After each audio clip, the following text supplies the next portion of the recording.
Hi, my name is Pathak. I am a co-founder and COO here at AfterSchool HQ. Today, I have the privilege to sit with a very passionate, innovative leader in education of over 15 years. He has served in the St. Louis Public Schools. He's served in Chicago Public Schools, Cleveland Metropolitan. Dr. Morgan, thank you so much for being with us today. Yeah, so excited to be here and talk with you guys about the program, and also just so excited for this partnership. Absolutely. Before we get started on the work that you're doing here at IPS, I'd love to talk to you about the White House Fellowship.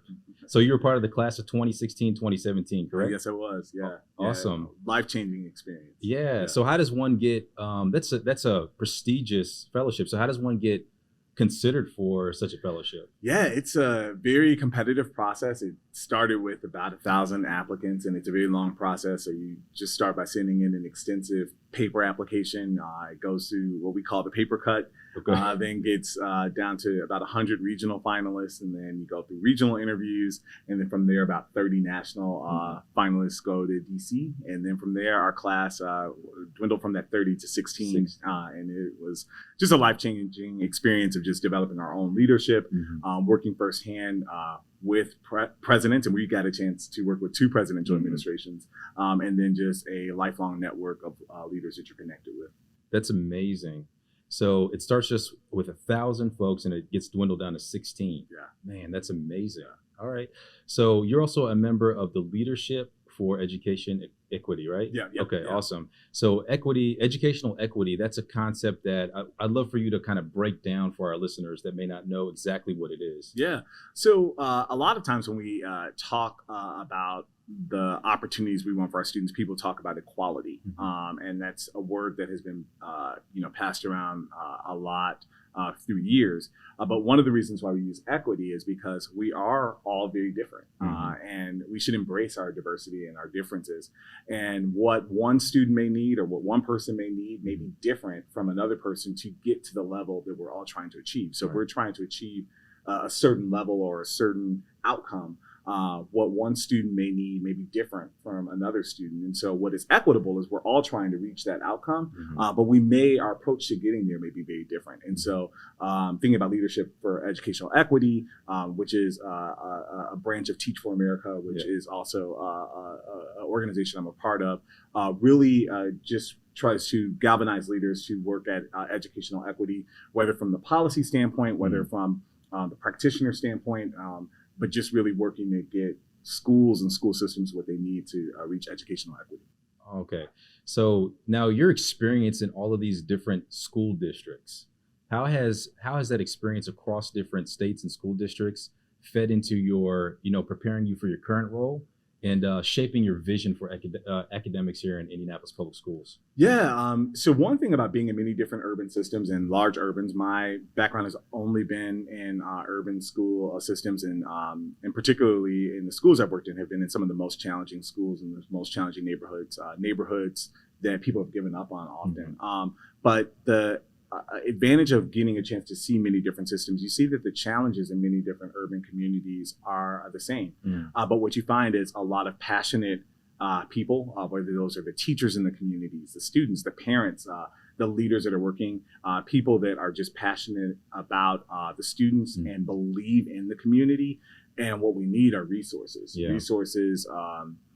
strategies, and a lot of times a lot of data-driven leadership to really think about what is possible, setting the goals, and then making sure we have a plan that we stick to, that we can achieve it. And so that has been very promising to see communities achieve. And in every system I've been in, being able to see those gains and the growth in communities where people have just given up on. And so that is great. The challenges are the same when we look across the board, but the opportunity is there. And the other thing you see when you see that students succeeding in those environments and in those opportunities, it lets us know that all kids can achieve. Absolutely. No matter where they come from, no matter their background, it's the opportunity that we provide for them as adults. That's right. That's right. Now, IPS has made the move to transition athletics underneath academics. Is that correct? Yeah. In your experience, is that normal or is that kind of unique? You know, in a lot of systems, you do find athletics and after school activities, extracurriculars under academics. In some districts, it's in different departments. But one of the reasons why we wanted to put it under academics, and actually that was Darren, who's our athletic director, advocating, saying, hey, this is where it needs to be, because we need to think about the whole child. Yes. And that really aligns to not only my philosophy, but Dr. Johnson's philosophy, our superintendent, who's just really thinking about how do we really provide this whole child experience to really make sure that our students are not only just strong athletes or strong in their extracurriculars, but also strong academically. And really, with Darren at the helm, he's looking at the data. He's looking at how our athletic programs are growing, but he's checking to make sure our students who are participating in athletics are attending classes, are on track. And last year, we looked at our data and we saw that our student athletes were actually outperforming students who were not involved in extracurriculars. And so just even looking at that and just seeing what it can do for a student when they're participating in an activity and have a reason to go to school. Yeah. I mean, even when I think about my own experience, you know, I was going to school for those enrichment opportunities. Like that was what was getting me to get up every day and excited to go to school. And then when you get to school, if you're getting a quality education, that's a byproduct of just the holistic experience we can provide in the school system. Exactly. I think that extracurricular piece is so important. So not every student is as athletic. You know, I liked playing sports, but I wasn't going to be on the basketball team. I was interested in other things as well. So IPS is very deliberately investing both time, money, energy, strategy, and partnerships in building out extracurriculars. So that would be like STEM, more coding, more robotics, exposure to maybe industry types of career paths and things like that. Can you tell us a little bit about your vision of where you'd like to see that extracurricular piece, maybe not the athletics, but the enrichment part in the next, 4 or 5 years? Yeah, I think it has the opportunity to really change our students. You know, one of the things when we looked at the data at all of our IPS schools and we were just looking at the offerings, we did notice a difference between some schools that have opportunities or choice programs being able to offer way many more enrichment programs to some neighborhood schools that may not have the resources or the dollars. And we said, we want to change that. And so really through our partnership with AfterSchool HQ of being able to not only track all the different programs we're doing, but have a way that families and students can actually see all of the different opportunities that are out there, sign up for them. It really is the first step for us really being able to provide that opportunity. You know, we're coming off the heels of the 2021-2022 school year was a strong year for us. We made strong academic gains in our iLearn. As we're just processing the data, we saw we had the number one growth when looking at the 3-year growth for iLearn in the state, and then outperforming a lot of other districts in the county. And that shows that we made a lot of growth from the pandemic. Wow. You know, and recovering from that. And so it's promising that when we have strong teachers, you know, strong leaders, passionate students, and a strong curriculum and programs, that this is the kind of growth we can see. And so I'm just excited that when we're able to offer even more enrichment programs, what our students are going to be able to achieve. Because we're going to get more of them into schools.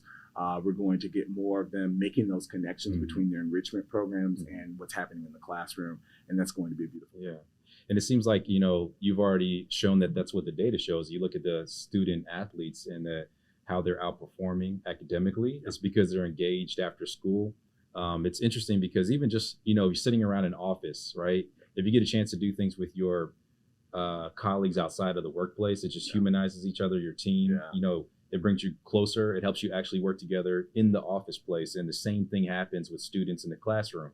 If my son was telling me, he's like, you know, when I get a chance to participate after school with my peers, I don't look at them the same way I do during the school day. I actually look at them like another person, another human. It classroom behavior is better test scores, lower dropout rates. So it seems like it's an amazing solve. You know? Totally an amazing solve. And, you know, this is what our students want too. We had the opportunity at the end of year retreat when I had with my team. We talked to students. So we talked to students in our elementary schools and our high schools, and we picked students from our choice programs, neighborhood schools, all different types of schools in the city, and they were all saying the same thing. You know, they talked about what they liked about their experience, but when they said, you know, these are the types of opportunities they want. They want more enrichment. They want to be exposed to different things, and they want to be competitive at at the highest level. And so even when we think about things such as like, band or dance or, some of these other enrichment programs, though our high schools may have these offerings, if students are just getting exposed to this at the high school level, some of their counterparts, in township schools or in county schools or schools across the state, they may have been doing these activities since they were in first or second grade, and they're going to just be so much further along. And so we want our IPS students to just have that enriched experience throughout their IPS experience. Right. Okay, so I've looked at a lot of strategic plans for districts across the country, and IPS has a strategic plan with 4 pillars. Yeah. Okay. Yep. And so the extracurricular, the push for this, it kind of rolls up across a couple of pillars. Yeah.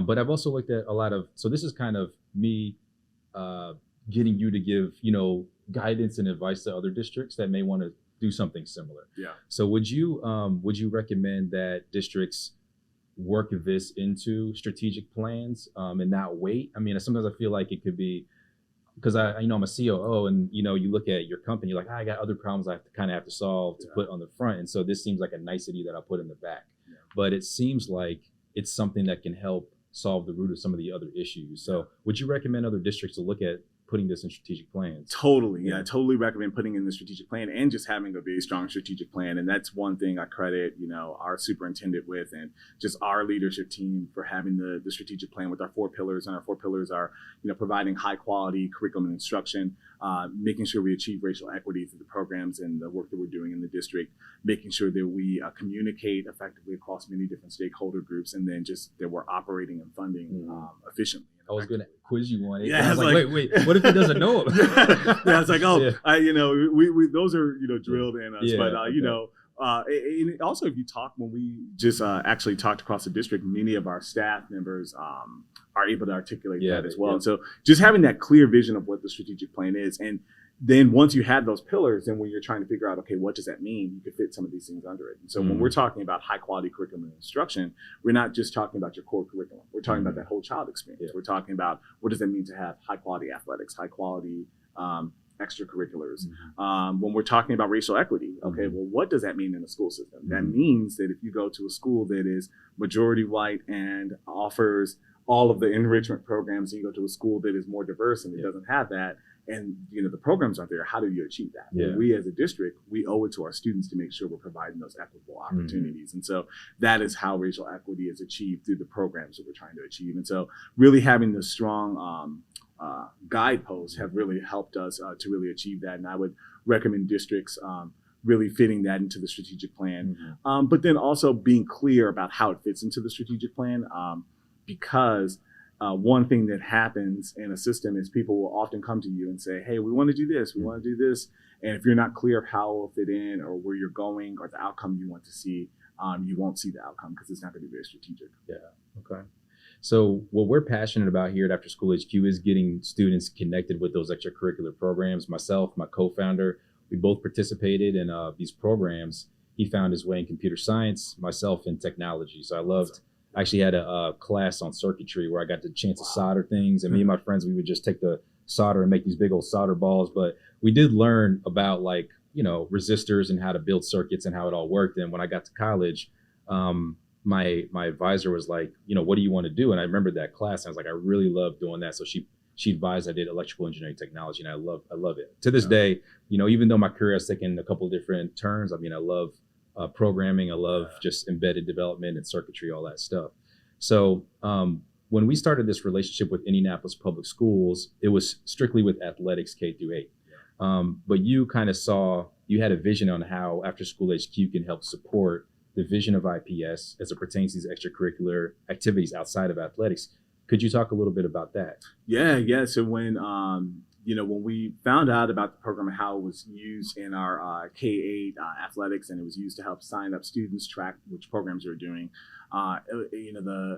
it was an aha moment to say, like, how could we do this to really figure out what programs are across all our different schools, so that central office at any moment we want to know, what schools are offering coding after school, or are offering chess club, or all these different programs. It will be a way for us to track that, not only track what schools are offering it, but what students are enrolled in it, and even track their data, because we want to know how those students are performing, and just to that whole child experience. And so AfterSchool HQ is an avenue that is allowing us to do that. And I know we have been able to expand pilots and actually just see how this will work. And our school leaders have been really excited about the work that is already have done in their buildings and making it easier to help families sign up. It links already with our learning management system, and so it just is, it's just all it syncs, and so this really helps us to track our students, track which programs are in our schools, and then also be able to find out if there are certain programs, if we're seeing certain results that are getting traction, for us to ask that question, like what's happening here, what are our students doing in these programs, and really leverage it. And so I think that this is going to be a strong program for us, a strong decision-making tool, and then above all, being able to just offer the opportunity and access to all of our students. It's just going to be phenomenal. Last question for you. What do you think the role is of community partners? So those folks in the community that, may not be IPS employees, but they're doing STEM programming, things like that, and they want to offer it at schools. Yeah, that makes it even better in terms of how AfterSchool HQ has been able to help us make those connections, because it's not, AfterSchool HQ is not just a platform that allows us to run our own after-school programs. These are after-school programs, within the community. There's a karate club or all these different things. How can get connected to the district, connected to the school, allows us to find out what's happening with the program, allows us to, vet the program, vet who's running the program, and then make it a just safe and seamless sign-up opportunity for our families and our students. It's phenomenal. I hadn't seen anything like it in the districts I worked in. So it's just really exciting that we're able to do this here in IPS. Awesome. Dr. Morgan, thank you so much for being with me today. We appreciate it, and we look forward to working with IPS for years to come. Yeah, really looking forward to it. Thank you. Cut! How was that ending? No, it's fine. Okay, I always mess up the dismounts. Yeah. Always mess up the dismounts. You're supposed to leave a little room before you say cut. Oh, should I leave a little room? It's totally fine. Dr. Morgan, it was a pleasure being with us. Thank you. Yeah, we got it.